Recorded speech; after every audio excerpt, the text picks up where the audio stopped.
Costa Rica coffee has been a very important part of our story. Costa Ricans, we drink a lot of coffee.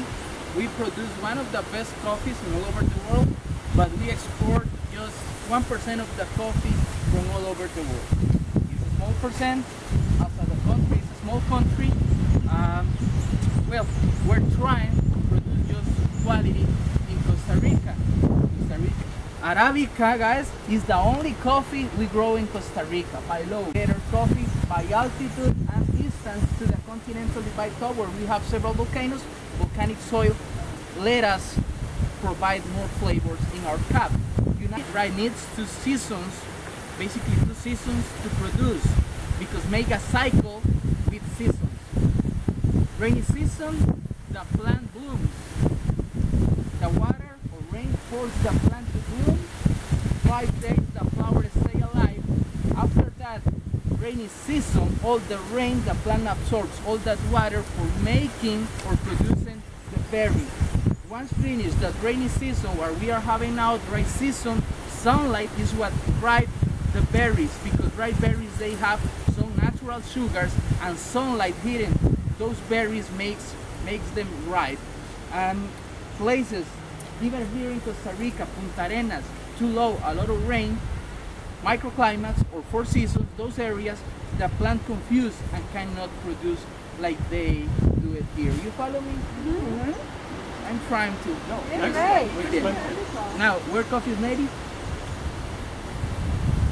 Where coffee comes from native? Africa. Which country? Ethiopia. You're expert. Coffee. We produce one of the best coffees, but we have not the capacity to roast all the coffee we have. So I say, it's a personal opinion, the real business is make it outside. Why? Coffee and roast, we're gonna see later how coffee and roast looks. Coffee and roast is around $0.50 per pound. Roasted $10–15. So is where the business is. I say this because here we are a cooperative. We have 2,500 small growers, part of the cooperative. People with 2–3 acres of coffee. And sometimes people believe that if you have a small farm in Costa Rica, coffee land, you are rich, but it's not true.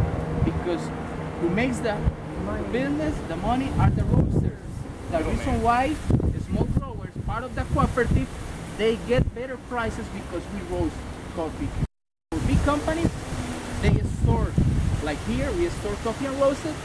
Once we roast it, or we roast what we know we're gonna sell, or those big companies, maybe they roast what they gonna sell. They make some studies on promediums, what they gonna sell, and they roast it. Other part, they keep it unroasted. Yes.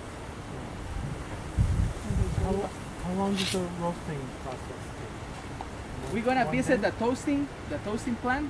There I'm gonna explain you, because that's a very important point in this, because coffee never tastes as a coffee if you don't roast it.